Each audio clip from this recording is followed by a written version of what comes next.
अस्सलामु अलैकुम वरहमतुल्लाहि वबरकातुहू। तमाम मुसलमानों से और ऐसे ही ख़ासकर मसाजिद के ज़िम्मेदारों से हमारी ये दरख्वास्त है कि कल जो प्रोग्राम हुआ उसके फ़ौरन बाद या उससे पहले हमारे मुस्लिम पर्सनल लॉ बोर्ड के जो स्टेट के कन्वीनर है जनाब रफ़ीक साहब विजयवाड़ा से, ऐसे ही उसके को कन्वीनर है मौलाना ज़ाकिर अहमद साहब रशादी दामद बरकातुहूम करनूली से, इस ताल्लुक़ से बहुत देर तक बात हुई और वहाँ से हमें यही मैसेज मिला है कि सुप्रीम कोर्ट में ये मामला चल रहा है, उसके बावजूद भी ये रखने की क्या ज़रूरत है। और ऐसे ही वहाँ से ये बात भी बताई गई जब तक सुप्रीम कोर्ट इसका ख़ती फ़ैसला नहीं देता उस वक्त तक हम कोई हरकत नहीं करेंगे। और तमाम मसाजिद के ज़िम्मेदारों से, मुतवल्लियान से और क़ब्रिस्तान या दरगाह और जो भी मुस्लिम वक्फ की प्रॉपर्टीज़ हैं उनके ज़िम्मेदारों से हमारी दरख्वास्त है कि जब तक मुस्लिम पर्सनल लॉ बोर्ड इसके मुताल्लिक़ कोई कदम नहीं उठाता उस वक्त तक हम भी खामोश रहेंगे। और मुस्लिम पर्सनल लॉ बोर्ड बोलने वाला कोई ये अलग ऑर्गेनाइजेशन नहीं है, बल्कि पूरे मुल्क के तमाम तंजीमों के मुत्तहिदा प्लेटफॉर्म है जिसमें हर तरह का मसलक और हर तरह के दूसरे मज़ाहिब वाले मुकम्मल तौर पर इसकी तायीद कर रहे हैं। तो इस वास्ते जब तक मुस्लिम पर्सनल लॉ बोर्ड कोई कदम नहीं उठाता, कोई भी इस लाइन से कदम ना उठाएँ, हमारी यही दरख्वास्त है। अस्सलाम वालेकुम वरहमतुल्लाहि वबरकातुहू। గవర్నమెంట్ టేకప్ చేస్తూ ఉంది. ఎందుకు అలా? ఇప్పుడు ఇతర దేవాలయాల ప్రాపర్టీస్ కానీ అవన్నీ అక్కడి ట్రస్టీలే చూస్తూ ఉన్నారు, ఎక్కడి వాళ్ళు అక్కడే. అలాగే చర్చిలకు కూడా ఎక్కడి చర్చిల గురించి ఎవరైతే ఆ కమిటీ ఉందో వాళ్ళే చూస్తూ వస్తూ ఉన్నారు. మరి వక్ఫ్ ప్రాపర్టీస్కు ఎందుకు సెంట్రల్ గవర్నమెంట్ జోక్యం చేసుకొని తన స్వాధీనంలో తెచ్చుకొని ఈ ప్రాపర్టీస్ని అంతా ఆ తర్వాత ఉత్తరోత్తర తన ఇష్టానుసారంగా చేయడానికి ఆస్కారం ఉంది. అంతేకాకుండా work by user, Waqf by user అని ఇప్పుడు 400-500 ఏళ్ళ ముందు, 600 ఏళ్ళ ముందు నవాబులు ఎవరో సుల్తానులు ఇచ్చిన ప్రాపర్టీస్ ఉన్నాయి పాతవి. వాటికి ఎటువంటి డాక్యుమెంట్స్ ఉండగానే వక్ఫ్ ప్రాపర్టీగా పరిగణించబడి చాలా ఏళ్ళ నుంచి అనుభవిస్తూ వస్తూ ఉన్నారు. దాని నుంచి ప్రాపర్టీస్ నుంచి ఇది ఆదాయం కూడా వస్తూ ఉంది. అటువంటి ప్రాపర్టీస్కు ఏమని ఏ డాక్యుమెంట్ లేకపోతే ఎలా దాన్ని అప్లోడ్ చేయాలి? వీళ్ళు ఏమంటున్నారంటే మీరు ఎంఆర్ఓ లేకపోతే ఆర్టీఓ నుంచి మేము పొజిషన్లో ఉన్నాము, మీరు చూపించి ఆ డాక్యుమెంట్స్ మీరు అప్లోడ్ చేయండి అంటున్నారు. ఏమంత ఈజీగా ఆర్టీఓలు ఆ తర్వాత ఎంఆర్ఓలు మాట వింటున్నారా?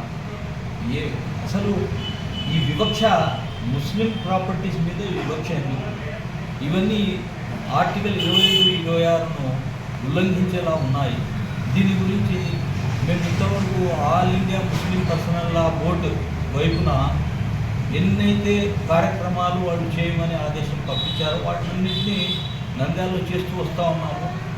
నంద్యాల ముస్లిం జాయింట్ యాక్షన్ తరఫున ఈరోజు వాళ్ళు ఆల్ ఇండియా ముస్లిం పర్సనల్ లా బోర్డు వాళ్ళు ఏదైతే ఈ ఉమీద్ పోర్టల్ ఉందో ఈ ఉమీద్ పోర్టల్ మీద నా ఉమీద్ అంటే దీని మీద నమ్మకం లేదు అని అంటున్నారు. కాబట్టి ఇది పూర్తిగా వ్యతిరేకంగా ముస్లిమ్స్ వక్ఫ్ వ్యతిరేకంగా ఉంటూ ఉంది, మా హక్కులను కాలరాచే విధంగా ఉంది. కాబట్టి ఇది ఒక డైలమాలో ఉన్నాము.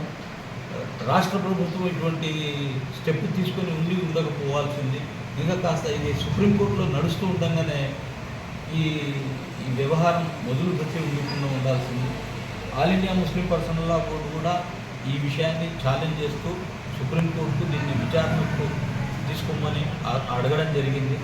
అడిగితే వాళ్ళు కూడా లైట్ తీసుకుంటున్నారు. కానీ దీంట్లో డేంజర్స్ మాత్రము ఆ డేంజర్స్ ఉండే వాటిని సరిగా ప్రభుత్వాలు అర్థం చేసుకోవడం లేదు.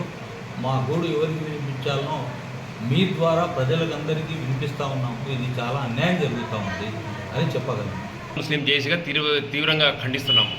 ఈ యొక్క చర్చలు, ప్రభుత్వ దుందుడుకు చర్యలు పూర్తిగా ఆక్షేపణీయం. ఎప్పుడైతే సుప్రీంకోర్టు పూర్తి స్థాయిలో తీర్పు వెల్లవినిస్తుందో ఆ తర్వాత ముస్లిం పర్సనల్ లా బోర్డు ఏం సూచనలు ఇస్తుందో దాని తరపునే ముస్లిం సమాజం నడుచుకోవాలని, అవే మన వక్ఫ్ బోర్డు చట్టానికి రక్షణగా ఉంటాయని మేము కోరుతున్నాము. అందుకే చాలామంది ముతవలీలు భయభ్రాంతులు చెందుతున్నారు. వాళ్ళ భయభ్రాంతులను క్యాష్ చేసుకుంటూ ఏదో ఉమ్మి చట్టం కింద తొందరగా నామినేట్ చేసుకోండి అని చెప్తున్నారు. ఇది ముమ్మాటికి జరగదు.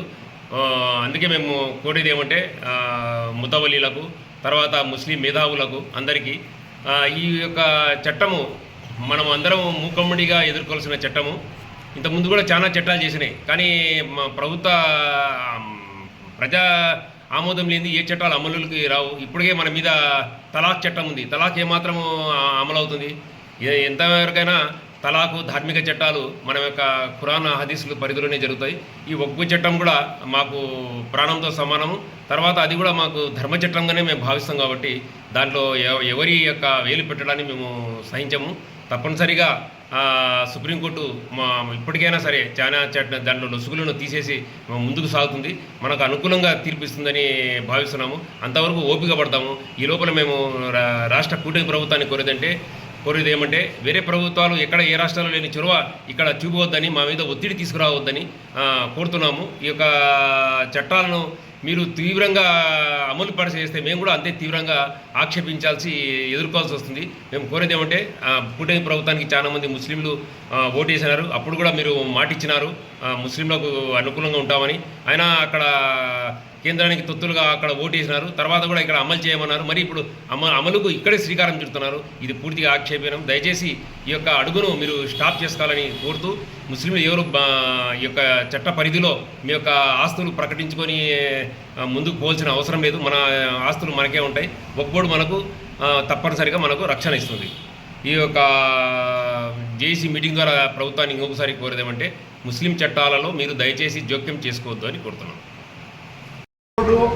ఆస్తులను ఉమ్మడి పోర్టల్లో ఎంట్రీ చేయాలనే ఉద్దేశంతో వాళ్ళు నిన్న ఆంధ్రప్రదేశ్లో కూడా ఒక ప్రోగ్రాం నిర్వహించడం జరిగింది ఒక కోర్టు తరఫున. దీన్ని నంద్యాల ముస్లిం జేఏసీ తరఫున తీవ్రంగా ఖండిస్తున్నాము.